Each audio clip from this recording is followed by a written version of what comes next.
도성제라는 건 괴로움의 소멸의 어떤 실천에 대한 어떤 진리를 말해요. 즉 불교의 목적은 괴로움을 없애는 거죠. 괴로움을 멸하는 게 열반이고 해탈이에요. 그러면 이 방법론, 어떻게 해야 우리가 괴로움을 소멸할 수 있고 완전한 괴로움이 없는, 문제 없는 그런 삶을 살 수 있나? 그 방법이 뭐냐 이거죠. 그 해탈 열반으로 가는 길이 뭐냐? 이걸 얘기를 하는 거예요. 그런데 이 도성제라는 것, 해탈에 이르는 길을 설명할 때 불교에서는 이제 중도로 설명을 하거든요. 중도라고 하고 이제 그걸 구체적으로 이제 나눈 것을 팔정도라고 해요.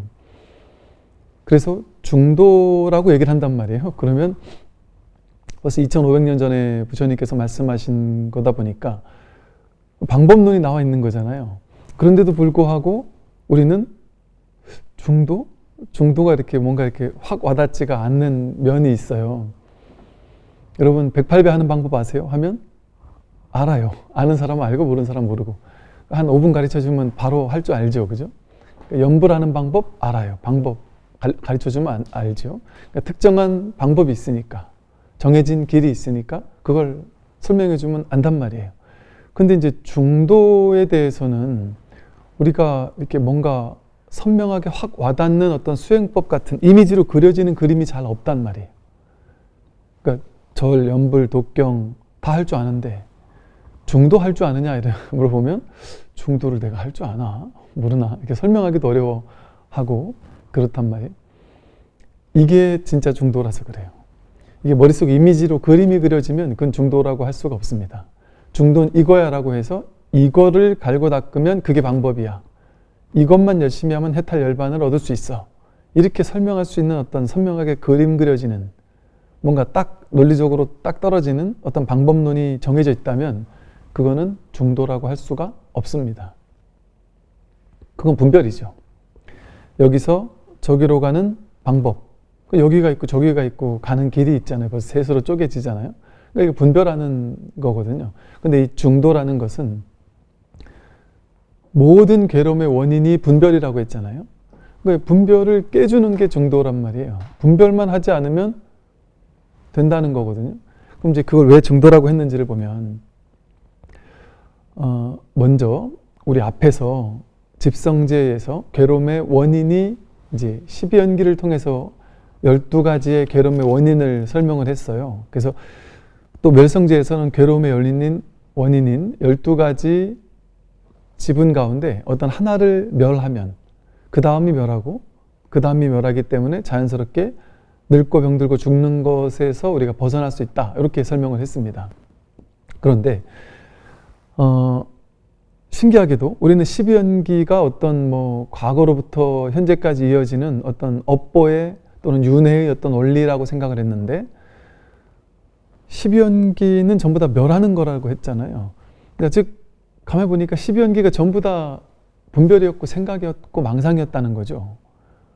전부 다 한 생각, 삿대게 일으킨 분별 망상이 12연기입니다. 그래서 12연기를 멸하는 게 멸성제인데 12연기를 멸한다라는 것은 곧 분별을 멸한다는 거예요. 그러니까 보면은 무명이라는 건 박지 못한 마음이잖아요. 이게 이 12연기 지분이 전부 다 자기 마음을 얘기를 하는 거거든요. 박지 못한 어두운 마음, 어리석은 마음, 그 마음을 멸해야 되는 거죠. 그러니까 어리석은 게 뭐가 어리석은 마음이에요? 분별하는 게 어리석은 마음이에요. 둘레 쪼개고 나누어서 분별하는 게 어리석은 마음이란 말이죠. 그러니까 무명이라는 것도 분별을 얘기를 하죠. 어리석은 생각을 하니까 그 생각을 실제라고 여기면서 실제라고 여기는 행동을 한단 말이에요. 유의 조작하는 행동을 한단 말이에요. 그래서 이게 분별인 줄 모르고 실제라고 여기니까 어떤 하나를 막 실제로 가져야 된다고 생각하고 이런 어떤 그 실제라고 여기는 행동을 한단 말이죠. 그래서 이게 내가 하는 모든 행위의 원동력이 되는 어떤 행원이라는 게 실제가 아니다. 공한 것이다. 그래서 그 또한 어떤 분별이다 하는 거죠. 그래서 하되 함이 없이 한다. 이렇게 하되 하는 바 없이 한다. 즉 유의 조작하지 않고 무의로서 행한다. 그러면 했지만 거기에 내가 과도하게 실체성을 부여하는 행위가 없어지는 거죠. 그리고 또 이제 식이라는 것도 분별심을 얘기하죠. 식이라는 게 대표적으로 분별심을 얘기를 하고 또 명색이라는 건 내가 식의 대상, 분별의 대상, 내가 분별해서 생각으로 아는 모든 것들을 어떻게 아느냐 하면 명색, 이름과 모양으로 나누어서 인식한단 말이죠. 요거를 볼펜이라고 이름하는 게 볼펜이라는 모양이 명이죠. 아니, 볼펜이라는 이름이 명이고 이런 모양을 색이라 그래요. 그래서 이걸 볼펜이라고 인식하는 거, 그게 명색입니다. 근데 즉 내 바깥에 있는 것을 있는 그대로 아는 게 아니라 바깥에 있는 것을 내가 분별해서 이름과 모양이라는 도구를 써서 이걸 볼펜이야라고 분별하는 거예요. 내 바깥에 있는 대상을 이름과 모양을 써서 분별하는 거예요. 그래서 명색은 바깥에 있는 이름과 모양이 있는 실질적 대상을 얘기하는 게 아니라 그 대상을 내가 의미 부여했잖아요. 내가 이름을 부여했잖아요. 내가 이런 모양에다 이런 이름을 부여하는 작용을 여기서 했단 말이죠. 자기 분별의식을 얘기한다. 그래서 바깥 대상이 아니란 말이죠. 또 육입이라는 것도 내 눈, 귀, 코, 흉, 뜻이라고 하는 내 감각기관을 얘기하는 게 아니라 이 눈으로 보는 걸 보고 이 눈이라는 게 내 눈이네, 내 거네, 나네, 여기 내가 있네. 듣는 게 나네, 눈, 귀, 코, 흉, 뜻을 보고서는 그걸 나라고 여기는 허망한 착각, 허망한 망상, 그걸 이제 육입이라고 하거든요. 그러니까 육입도 허망한 망상이죠. 나다 하는 망상이 육입이고 바깥의 세상이다 하는 망상이 명색이죠. 내가 안다, 내가 세상을 봐서 뭔가를 알았다, 몰랐다 하는 게 식이란 말이죠. 그리고 이 육근과 육경이 명색과 육입이 접촉할 때 촉한다고 해요. 접촉하는 것도 실질적인 그 접촉 자체를 얘기하는 게 아니라 우리는 보자마자 뭔가가 이렇게 봤으니까 뭔가가 있는 거 아니야? 들었으니까 들은 뭔가가 있는 거 아니야? 하는 어떤 있다라는 어떤 망상을 일으킨단 말이에요. 그걸 촉이라고, 촉입처라고 부른다고 했어요. 그리고 이 촉에 따라서 느낌이 일어나요. 느낌도 자기 안에서 일어나는 거죠. 자기 안에 이 무명행식, 즉 어리석음 때문에 어떤 행위가 있었고 거기에 따른 어떤 인식작용이 있었냐에 따라서, 즉 무명행식, 명색, 육입, 촉이라는 분별인식이 어떻게 나에게 식이 쌓여 있느냐에 따라서, 분별이 쌓여 있느냐에 따라서 느낌이 달라요. 동일한 걸 보고도 어떤 사람은 좋은 느낌, 어떤 사람은 싫은 느낌. 그러니까 이것도 자기에게서 나오는 느낌이죠. 자기 분별이죠. 그 느낌이. 그러니까 느낌도 결국엔 분별심입니다. 그럼 느낌이 나아가서 애욕이 되거든요. 애욕과 집착, 취착이 되는데 그것도 내 마음에서 일어나는 분별작용이죠. 분별과 취사, 간택으로 이어지는 분별이란 말이죠. 분별한 것을 실제라고 여겨서 그걸 내가 애착하고 내 걸로 만들어야 되겠다라는 망상. 그게 자기 마음에서 일어난 분별이란 말이에요. 그걸로 인해 또 다른 내가 가지고 싶은, 취하고 싶은 대상을 내 걸로 만들려고 생각하고 말하고 행동하는 걸 통해 업으로 일으킨단 말이죠. 그걸 유라고 하고. 그럼에 따라서 이 세상 모든 것들이 실제한다라는, 생겨났다라고 하는 그런 망상이 일어나는 거예요.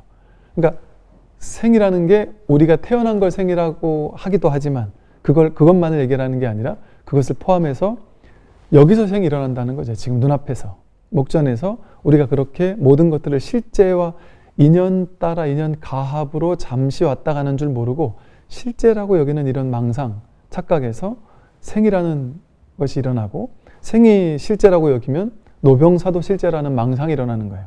그러니까 우리는 생을 없애고, 그럼 태어난 사람 다 죽이라는 게 아니거든요. 노병사를 없애는 게 아니라 생노병사라는 게 내 한 생각에 불과했구나, 자기 망상에 불과했구나라는 걸 깨닫는 거라고 그랬어요. 그러니까 즉 괴로움의 원인을 12가지 지분으로 12연기를 통해서 살펴봤더니 괴로움의 원인이 전부 다 자기 망상, 자기 분별, 다 생각이었다는 거예요.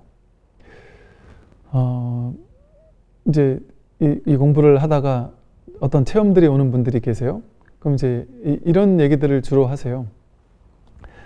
얼마 전에 어떤 분이 이제 그러세요. 이 스님 얘기하신 이걸 뭔가 모르겠어서 꽉 막혀 있다가 뭔가 문득 이거구나 하고 이제 감이 왔다는 거예요. 확 뭔가 막 시원해지고 그랬다는 거예요.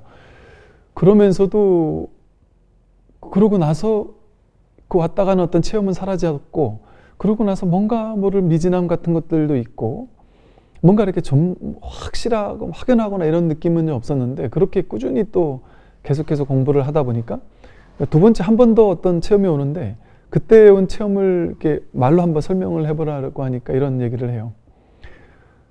그냥 일체가, 나와 세계가 전부가, 내가 실제라고 여겼던 모든 것들이 전부 다 생각이었구나. 이게 명확해지더라. 정말 나도 세상도 모든 것들이 전부 다 생각일 뿐이었구나. 나는 이게 실제인 줄 알았는데 이게 교리적으로 공한 게 아니라 정말 허망한 거였구나. 이건 정말 그냥 한 생각이었을 뿐이구나. 생각으로 만든 분별이었을 뿐이구나가 너무 명확하게 와닿아서 너무 좀 놀랐다. 그런 얘기를 하거든요. 즉 이게 일체가 분별일 뿐이구나라는 사실을, 내가 태어났다, 늙는다, 병든다, 죽는다, 내가 괴롭다, 이거 다 생각이에요. 한 생각 일으키니까 괴롭거든요. 그러니까 이 공부하다 보면 그런 여러분들 느낌들이 있을 거예요. 어떤 한 가지 문제 때문에 괴로웠는데 문득 그거 아무것도 아니네 하고 한 생각 돌이키는 걸 통해서 이게 확 시원해지는 경우가 있어요. 예를 들어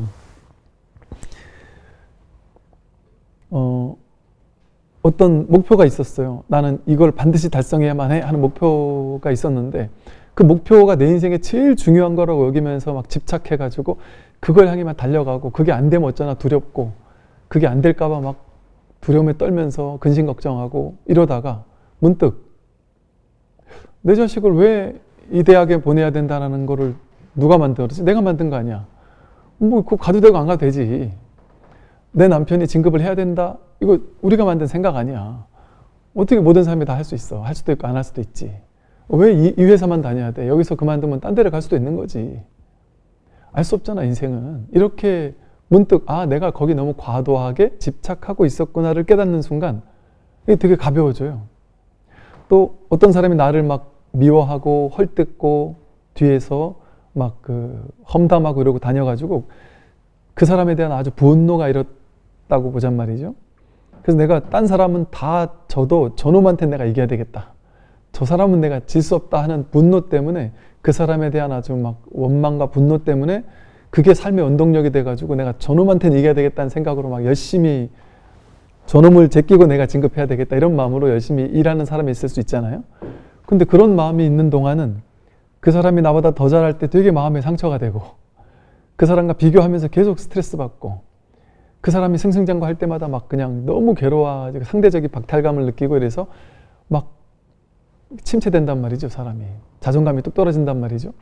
그런데 그러다가 문득 저 사람과 내가 경쟁자라고 한 그 비교? 그 마음 누가 만들었지? 내가 만든 거잖아. 왜 저 사람이 나랑 경쟁자를 해야 되지? 이 세상에는 80억 인구가 있는데 그 중에 한 명을 내가 딱 잡아서 저 사람이 나랑 경쟁자야. 이렇게 말한 것도 나잖아요. 내가 만들었으니까 그걸 내려놓는 것도 내가 할 수 있는 거죠. 내가 그걸 붙잡았기 때문에 그 괴로움이 나에게 생긴 거죠. 또 어떤 사람은 그 사람이 나를 욕했으니까 내가 이러지요 하지만 세상에 나를 욕하는 사람이 없어야 된다는 것도 자기 망상이죠. 왜 없어야 되죠? 부처님도 욕 얻어먹고 사셨단 말이에요. 외도들한테. 외도들이 부처님을 모함만 한 게 아니라 죽이려고 자기까지 보내기도 했잖아요. 심지어 부처님 제자가 그러기도 했고. 부처님도 못한 걸 내가 한다는 게 말이 된단 말이죠. 내가 내 입도 내 맘대로 안 되잖아요. 내가 남들 험담하기 싫은데 나도 모르게 사람들 만나서 대화하다 보면 안 좋은 말하고 괜히 찜찜하단 말이에요. 내 입도 내가 통제가 안 되는데 남들이 나 욕하는 걸 통제하겠다라는 그게 망상이잖아요. 그 불가능한 환상이잖아요. 근데 문제는 뭐냐면 남들이 나를 욕한 게 그게 문제가 아니었던 거예요.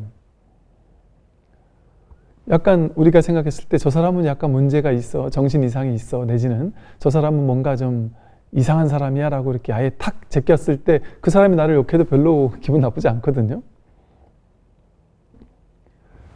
욕한다고 해서 무조건 괴로운 게 아니에요. 내가 그것을 내가 받았을 때 괴로운 거예요. 근데 이것에 대해서 부처님은 상대방이 나를 죽이려고 독을 탄 음식을 진수성찬으로 막 잔뜩 차려놨을 때 그 사람이 나를 초대해서 독이 탄 음식을 먹으라고 했는데 내가 초대받아 가놓고 저 안 먹겠습니다 하고 돌아가 버리면 이 음식 만든다고 수고한 거, 이 고통, 고생스러운 건 다 그 사람 게 아니냐. 그 사람이 다 처리해야 될 거지 내 문제가 아니다. 그렇게 말씀하신 것처럼 그 사람이 나한테 욕한 것 때문에 내가 그것 때문에 괴롭다라는 것도 내 마음이죠. 내 마음. 내가 그 의미부여를 한 거죠. 이런 몇 가지 비유를 들었지만 인생에서 내가 괴롭다고 하는 모든 것들이 이런 거 아닌가요? 내가 살다가 만들어 놓은 거잖아요. 내 자식이 처음 태어났을 때 공부 잘할 줄 알았어요. 근데 살다 보니 공부를 잘하면 갑자기 욕심이 든단 말이에요. 내가 부자 될 줄 알았어요. 예를 들면 어릴 때 가난했는데 부자 될 줄 몰랐는데 살다 보니까 부자도 되고 돈도 벌고 집도 사고 차도 사고 막 이러면 거기서 더 욕심이 생긴단 말이죠. 이것처럼 살다가 인연 따라 조건 따라 자기가 욕심을 그냥 어느 순간 쥔 거예요. 근데 이게 실체가 있어 준 게 아니에요. 인연 따라 그냥 살다 보니 그렇게 쥐게 된 거예요. 그러면 본래로 돌아가면 된단 말이죠. 아무 일 없었던, 아무것도 모르던, 그 누구와 비교할 것도 없고 경쟁할 것도 없고 마음속에 분별을 일으킬 것도 없던 그걸로 돌아간다면 아예 한 생각일 뿐이잖아요. 한 생각으로 내가 만든 것 뿐이잖아요. 그러니까 그 사실을 자각하게 된다면 문득 내려놓을 수 있겠죠. 이거 분별 이전으로 돌아갈 수 있단 말이죠. 그러면 그 모든 엄청난 일이라고 여겼던 것들이 일이 아니에요. 그 일들이 다 끝나버립니다. 이제 이것과 비슷하게 12연기라고 말했던 12가지 괴로움의 원인들, 이것들이 전부 다 분별이었단 말이에요. 그래서 이걸 허망한 분별망상인 줄 알면 거기 끌려가지 않거든요. 그래서 분별에는 항상 허망한 분별망상 이런 식으로 허망하다라고 말을 하거든요. 왜 허망하냐? 인연 따라 생겼다가 인연 따라 사라지는 거니까. 이 소리가 인연 따라 이렇게 생겼다 사라지듯이 찾을 수 있나요? 지금? 조금 전에 지나간 그 소리를 지금 찾을 수 없어요. 그죠? 근데 우리는 조금 전에 지나간 그 소리에 집착 안 하잖아요. 그죠? 그러니까 아무 문제가 없어요. 이게 있었지만 있었던 게 아니에요. 여러분에게 영향을 미치지 않죠? 분명히 있었는데 있는 게 아니에요. 이게 여러분 괴롭히나요? 이미 지나간 데가 괴롭힐 게 뭐 있어요? 지금 없는데, 아무리 찾아도 없는데 얘가 어떻게 나를 괴롭힐 수 있겠어요? 그죠? 그런데 이걸 분별망상으로 붙잡으면, 실제라고 여기서 붙잡으면 이미 떠나간 지금 공에 이미 사라졌어요. 없어요. 그런데도 이걸로는 괴로워할 수 있죠. 우리는. 그러니까 층간소음 때문에 괴로워하는 사람이 그런 거잖아요. 어젯밤에 막 그 윗집에서 막 꼭 어젯밤에 이미 이러고 지나갔단 말이에요. 오늘 난 출근했어요. 어젯밤의 일이에요. 근데 그 소리를 지금까지 붙잡고, 심지어 어떻게 붙잡아요? 붙잡으면서 분별로 저 악마 같은 놈, 저놈이 나를 죽이려고 또 환장을 했나, 내가 막 분노를 막 덮씌워가지고 온갖 생각, 분별망상을 덮씌워가지고 그 소리를, 이미 지나간 소리 본래 없잖아요. 근데 그걸 지금까지 쥐고 있는 거예요. 혼자. 얘는 인연 따라 생겼다, 인연 따라 사라지고 끝났는데, 이렇게 사실은 인연 따라 생기고 사라진 건 생기고 사라지고 그뿐이에요. 의미가 없어요. 그냥 있는 그대로 인연 따라 생겨나고 사라지고 그거예요. 그냥 인연생 인연멸, 인연 따라 생겨나고 인연 따라 사라지는 거에는 의미가 없어요. 인연 따라 생기고 인연 따라 사라질 뿐이에요. 그냥 그건 좋은 것도 아니고 나쁜 것도 아니에요. 그냥 생기고 사라졌다 그뿐. 그래서 그걸 깨닫는 걸 열의 역을하래요. 인연 따라 와도 여여하고 인연 따라 가도 여여하단 말이에요. 와도 집착하지 않고 가도 집착하지 않으니까, 여기가 실제가 아닌 줄 아니까, 연기법을 깨달았으니까 인연 따라 연하여서 일어났구나. 연하여 생겨났다는 게 연기잖아요. 그러니까 인연 따라 연하여 생겼으니까 인연이 다 하면 사라지겠구나. 그 인연 따라 생기고 인연 따라 사라진 게 뭔 의미가 있겠어요? 그게 의미를 지니는 건 사람의 분별에서 나오죠. 그러니까 세상, 이게 지금 제가 몇 가지 비유를 들어 그런데 세상 전부가 인연생 인연멸이죠. 이 세상에 인연 따라 생기지 않은 게 있습니까? 인연 따라 멸하지 않는 게 있습니까? 이 세상 모든 것들은, 물질적인 정신적인 모든 것들은 전부 다 인연생 인연멸이잖아요. 즉 이 세상에 있다라고 여기는 이 태어났고 생겨나고 사라지는, 생겨난 모든 것들은 전부 다 인연생 인연멸이지 의미가 없습니다. 의미는 사람이 부여했어요. 아니 스님, 우리 부모님이 나를 태어나게 해줬으니까 부모님이 나에게는, 자식에게는 부모님의 의미가 있죠. 진짠가요? 그 사람에게 나오지 않나요? 그 사실에서 나오는 게 아니라 사람 머릿속에서 나오지 않나요? 내가 내 배 아파서 낳은 자식인데도 그 자식을 미워하는 부모도 있을 수 있어요. 저는 만나봤거든요. 그 자식이 그 부모를 미워하는 사람도 있을 수 있어요. 심지어 옛날에 임금들 왕 되려고 서로 죽이기도 해요. 옛날 뭐 이런 얘기 들은 적 있는 것 같아요. 옛날 어느 사회에서는 그냥 집단, 뭐 부부라는 이런 게 자체가 아예 없었다는 거죠. 그런 개념 자체가. 그냥 집단적으로 살았다는 거죠. 자식도 집단적으로 키웠다는 거죠. 연세 드신 분들, 어르신들의 지혜가 있는 분들이 자식들을 그냥 키우고, 젊은 사람들은 나가서 일하고 먹을 거 해오고, 원시 사회에서는 그런 적도 있었다는 얘기를 들은 것 같아요. 그러면 태어났는데 누구였는지 모를 수도 있단 말이에요. 그냥 자연스럽게 눈 맞으면 뭐 사랑을 나누고 이를테면, 뭐 몽골 같은 경우는 그랬더래죠. 이게 이제 초원을 옮겨 다니는 자기네들 가족, 친지, 부족들끼리 다니니까 부족 안에서만 자꾸 이렇게 혼인을 하는데, 부족 안에서만 혼인을 하면 자식이 약간 기형이 나온다든지 막 이럴 수 있잖아요. 그러니까 자기 남편 뭐 하고 이렇게 사랑을 나눌 수가 없었고, 자식을 낳을 수가 없었고, 오히려 외부에서 손님이 오면 이제 그 사람이 자식을 낳게 해주는 거죠. 그랬다는 거예요. 근데 그게 이상한 게 아니었다는 거죠.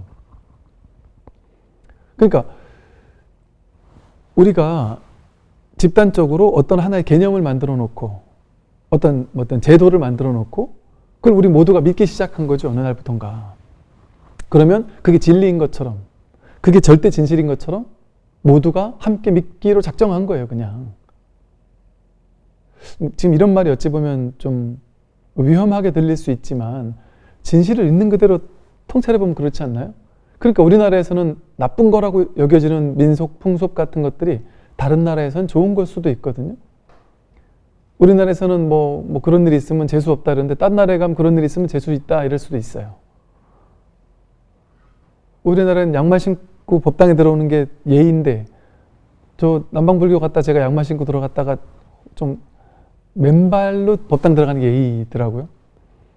뭐 뭐든지 다를 수 있거든요. 즉 정해진 게 아무것도 없어요. 왜? 그 정하는 것들은 사람 머릿속에서 나오기 때문에.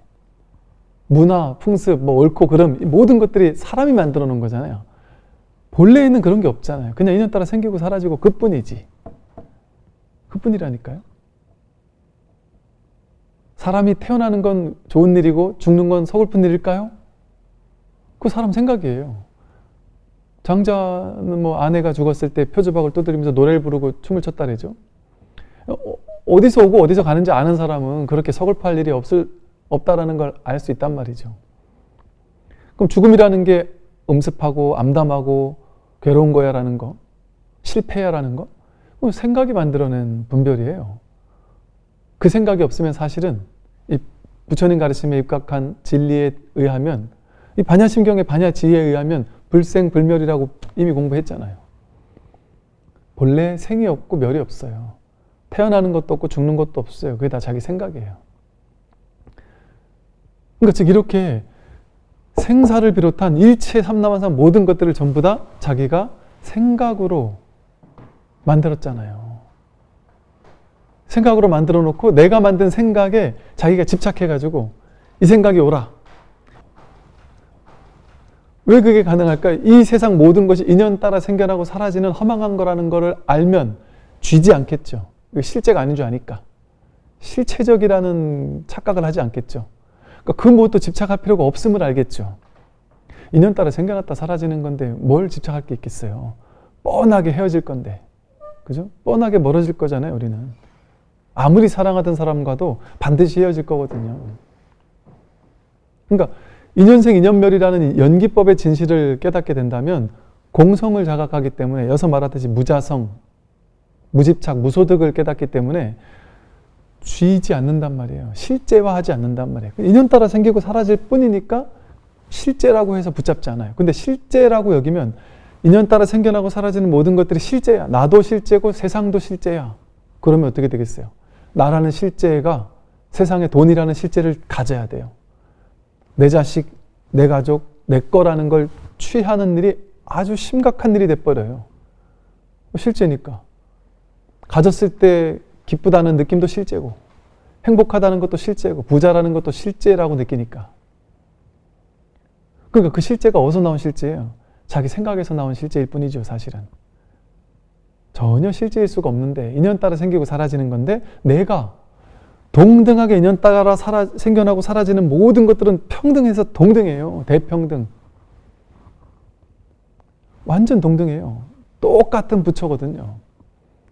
그런데 사람은 거기에다가 이름과 개념을 부여하고 의미를 부여해서 이건 좋고 저건 나빠, 이건 옳고 저건 틀렸어, 이건 귀하고 저건 천해, 이런 식으로 분별을 개입시킨단 말이에요. 그러니까 인생에서 이렇게 분별을 믿기 시작하면, 그러니까 실제화하니까 분별을 하는 거고, 그 분별을 믿기 시작하면 내 인생이 심각해져요.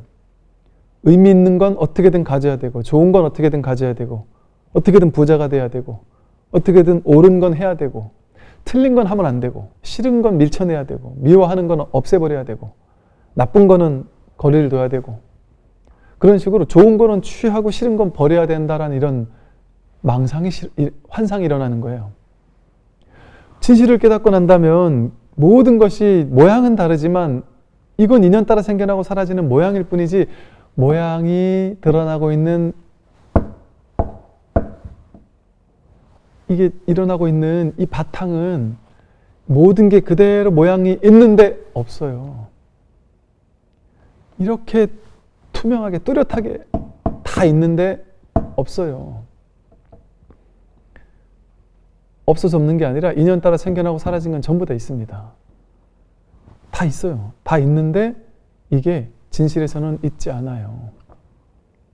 머리로 계산해가지고 따져가지고 교리를 공부해서 실제 있지 않는 거겠네, 이렇게 머리로 없는 게 아니에요. 약간 뭐랄까 이렇게 좀 체험적으로 가슴으로 소화가 되는 차원에서의 없음이에요. 그러니까 이 모든 것들을 실제라고 여기는 그 아주 오래된 업습, 고정된 어떤 그 집착, 취착하는 그것이 가벼워진단 말이죠. 그러니까 괴로움이 없죠. 내가 어떤 특정한 생각을 붙잡아서 이 생각은 옳은 생각이야, 난 이렇게 해야 행복해질 수 있어 라고 믿기 시작하면 그 생각을 쥐겠죠. 그러면 그게 안 되면 괴롭겠죠. 난 이 정도 돈은 벌어야 돼, 이 정도 위치는 가야 돼 하면 그걸 못 가면 괴롭겠죠.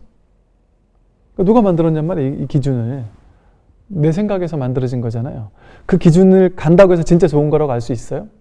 인생사 세웅지마라는 말처럼 좋은 줄 알았는데 나중에 보니까 나쁠 수 있고, 나쁜 줄 알았는데 나중에 보니까 좋을 수 있죠.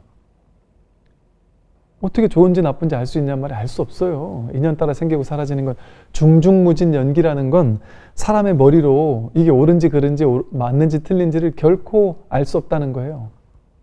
그게 진실이거든요. 그 숭산 스님은 어떤 화두, 오직 모를 뿐 아는 화두를 줬단 말이에요. 그게 진실이에요. 그게 진실을 보는 안목이에요. 안다고 여기는 게 어리석은 거예요. 근데 세상은, 이 세상 전체가 뭐를 향해 나아가요? 아는 걸 향해서, 더 많이 알기 위해서, 더 옳기 위해서, 더 좋은 거를 획득하기 위해서, 더 좋은 생각을 갖기 위해서, 어디서 말하는 어떤 사상, 어떤 철학, 어떤 종교가 더 옳으냐를 취하기 위해서 이 세상이 다 그걸 향해서 앞만 보고 나아가잖아요. 근데 그게 어리석음이었단 말이에요. 그 불교에는 절대적으로 옳은 진실이라고 해서 딱 쥐어주는 게 없습니다.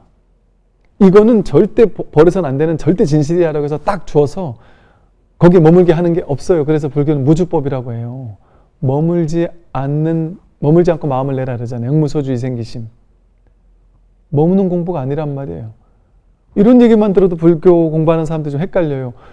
불교에서 주장하는 교리가 있고 불교에서 말한 진리가 있는데요. 연기법, 삼법인 사성제, 공, 중도, 이게 다 불교에서 주장한 교리 아니에요? 이렇게 얘기하는데, 조금 전에 제가 설명드린 거에서 전부 다 이 교리가 다 들어있죠. 근데 이게 주장입니까? 그런 게 없단 얘기잖아요. 전부 다. 그게 있으니까 이걸 쥐어란 얘기가 아니잖아요. 연기법이라는 진리가 있으니까 쥐란 얘기가 아니죠. 연기법을 설한 이유는 뭐겠어요? 쥘 게 아무것도 없다, 인연 따라 생기고 사라질 뿐이지 아무것도 쥘 게 없다를 얘기하기 위한 게 연기법이잖아요. 그게 공성이고, 그게 무자성이고, 무집착하라는 것이고. 십이원기 사성제가 다 그 얘기하고 있단 말이에요. 실제 있다고 여기는 건 건다. 허망한 망상 무명이다. 다 분별일 뿐이었다.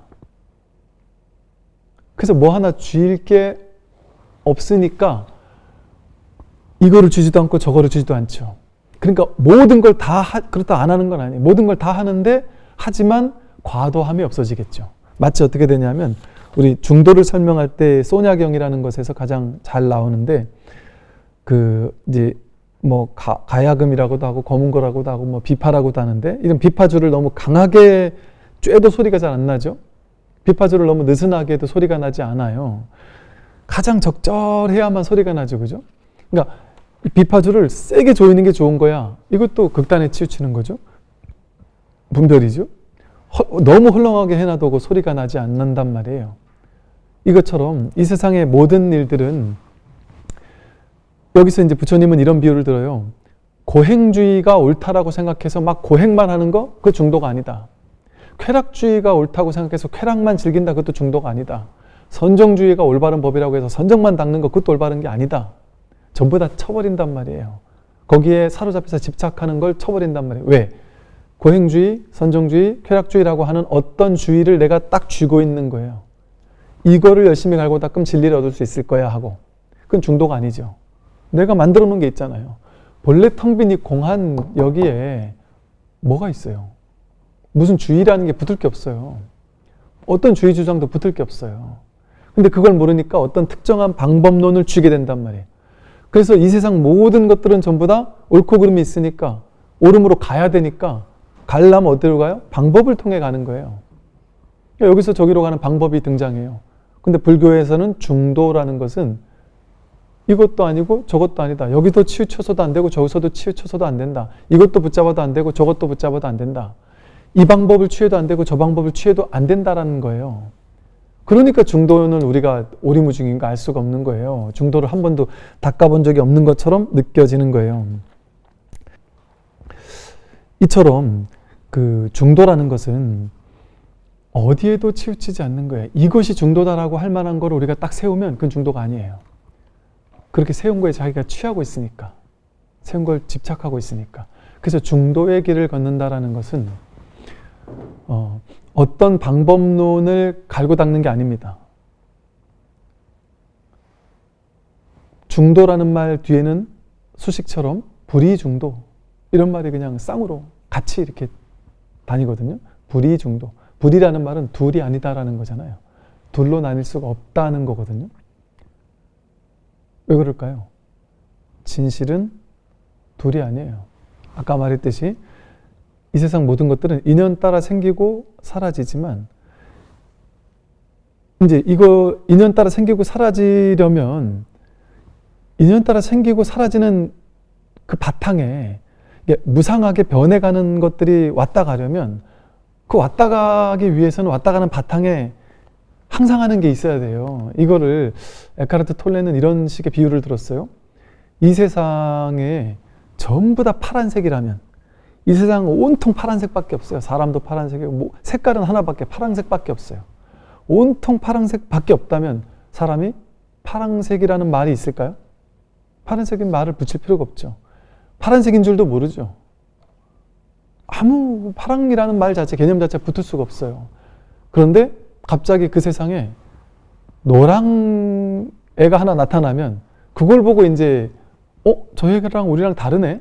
우리는 파랑이라고 이름하자. 쟤는 노랑이라고 이름하자. 이렇게 구분을 하는 마음이 생기지 않겠어요? 그것과 마찬가지로 완전 하나밖에 없으면 그거를 알 수 없단 말이죠. 이 비유를 들면서 무상한 것들밖에 없으면 무상한 걸 알 수 없다는 거예요. 무상한 걸 알려면 무상하지 않은 무언가가 먼저 있어야 된단 말이죠. 먼저. 이게 무슨 말이냐면요. 여러분 아까 집에서 아침에 세수하고 씻고 나올 때 생각나시죠? 집 베란다에서 이렇게 막 나오는 그 풍경이 그려지죠. 제가 이 말을 하기 전에 그 풍경은 없었죠. 그 이미지가 그려지지 않았죠. 여러분 지금 눈 뜨고 있잖아요. 눈 뜨고 있는데도 그 이미지가 여기 어딘가에서 그려졌죠. 그 집을 나오는 그 풍경이 어딘가에서 그려졌어요. 그죠? 이게 눈을 감아야만 그림 그려지는 게 아니에요. 눈을 버젓이 뜨고 나는 저걸 보고 있는데 여기 어딘가에서 그 이미지가 이렇게 그려졌어요. 그죠? 상으로 그 이미지가 그려졌어요. 어디서 그려졌어요? 그 이미지가 어디서 나왔을까요? 그리고 지금은 이제 없어졌어요. 그죠? 어디로 갔을까요? 마치 스크린이 없으면 영화를 쏴줄 수 없듯이 빈 스케치북, 하얀 스케치북이 없으면 그 위에 그림을 그릴 수 없듯이 이 텅 빈 바탕이 없으면 생각, 이미지 그걸 떠올릴 수가 없어요. 그게 어디서 그려졌냔 말이에요. 그게 일체 유심조라는 말 들어봤죠? 일체 모든 것은 마음이 그렸다. 마음에서 만들어졌다. 그게 바로 마음이에요. 마음 위에 그 이미지가 떠오른 거예요. 지금 이 보고 있는 이게 어디서 보여요? 마음 위에서 등장한 거예요.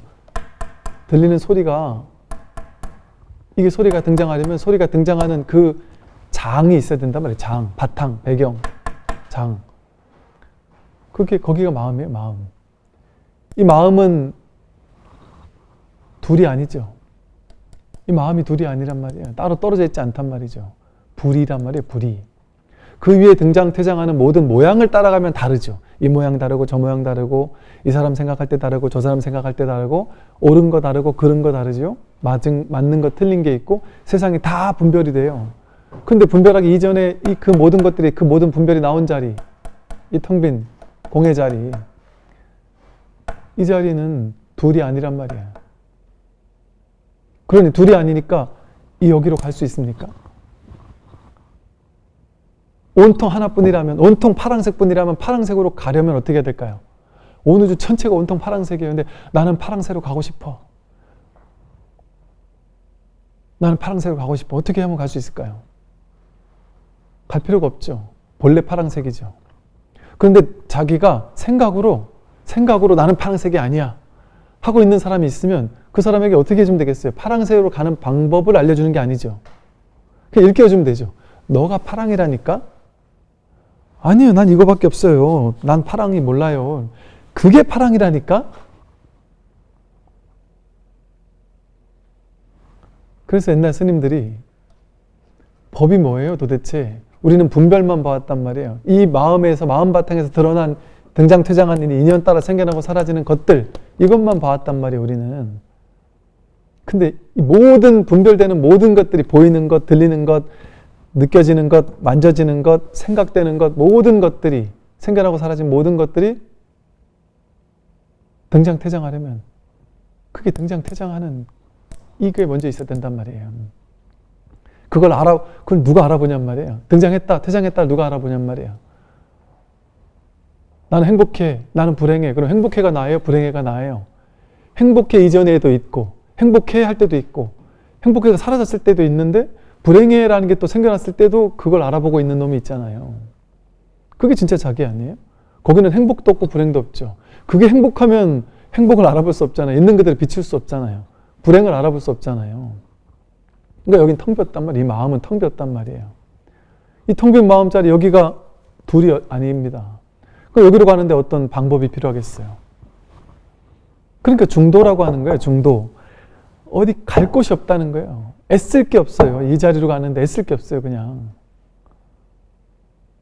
어떤 이제 본사에 선운장을 하던 어떤 어른 스님께서 이 얘기 이렇게 하시더라고요. 이거 사람들이 너무 지금 깨달음에 대해서 너무 큰 환상에 빠져 있다. 그냥 담담한 말로 표현해 본다면 그냥 인식의 전환 같은 거다. 이런 식의 표현을 하시더라고요. 내가 분별을 쫓아가던 인식이 그냥 툭 끊어지는, 그게 어찌 보면 인식의 전환이죠. 그래서 진짜 중도라는 것은 여기서 저기로 가는 방법이 아니라서 파랑이 뭔지를 깨닫는 길이 없어요. 본래 내가 파랑이었구나, 본래 내가 부처였구나 라는 것을 그냥 문득 확인하는 거지. 그리고 스승들은 끊임없이 뭘 얘기를 해줘요?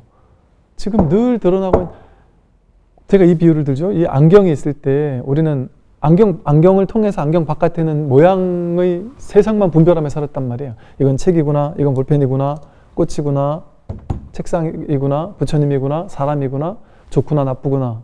전부 다 이 모양만을 보고 살았는데 모양만을 늘 보지만 그걸 보기 전에 먼저 첫 번째 자리에 이 안경알을 먼저 보고 있었잖아요. 이 안경알을 안 본 적이 한 번도 없잖아요. 근데 이 자리를 먼저 가르친단 말이에요. 그러니까 우리가 보이는 일체 삼라만상 그 어떤 거 가리켜도 거기에 먼저 이 마음이 먼저 확인된단 말이죠. 그러니까 이거를 확인시켜주기 위해서 거기 쫓아가지 말라는 거예요. 이게 옳은 것도 아니고 저게 옳은 것도 아니고 이 모양이 맞는 것도 아니고 저 모양이 맞는 것도 아니고 이 모양 쫓아가는 일은 전부 다 틀렸다. 그러니까 어디도 머물러서는 안 된다는 거예요. 그게 중도 아니에요. 오늘 여기까지 말씀드리고 다음 시간에 좀 더 부연하겠습니다. 성불하십시오.